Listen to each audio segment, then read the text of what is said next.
This video walks you through how to enter Form 1099 DIV for dividend distributions in TurboTax.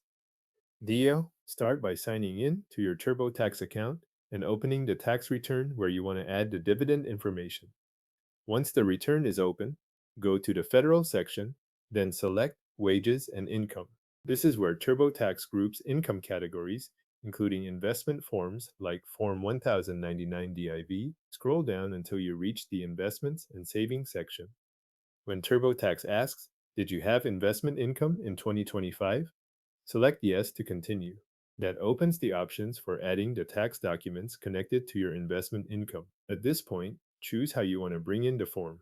You can import the information from your financial institution, upload your 1099 DIV, or select Type it in myself if you want to enter the form manually.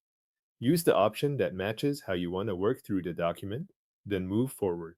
On the investment type screen, select Dividends, which is labeled 1099 DIV, and click Continue. TurboTax will then open the entry screen for the form details. Enter the payer's name exactly as it appears on your Form 1099 DIV. If you are filing a joint return, choose who the form belongs to before entering the amounts. Then enter Box 1A for total ordinary dividends and Box 1B for qualified dividends. If your form includes an amount in Box 2A, enter that as total capital gain distributions. Some forms include more than those main boxes.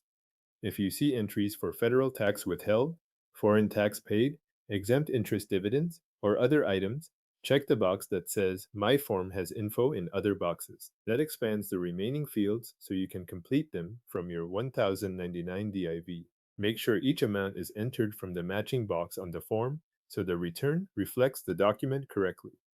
After that, TurboTax will show a screen titled Do these uncommon situations apply?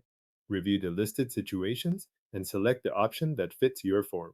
If none of them apply to your dividend entry, choose None of these apply and continue. Before moving on, review all of the information you entered. Compare the payer name, ownership selection if filing jointly, and each box amount against the printed or uploaded Form 1099 DIV. This is the point to catch missing decimals, transposed numbers, or entries placed in the wrong field. Once everything matches your form exactly, continue with the rest of your tax return. Your Form 1099 DIV for dividend distributions is now entered in TurboTax.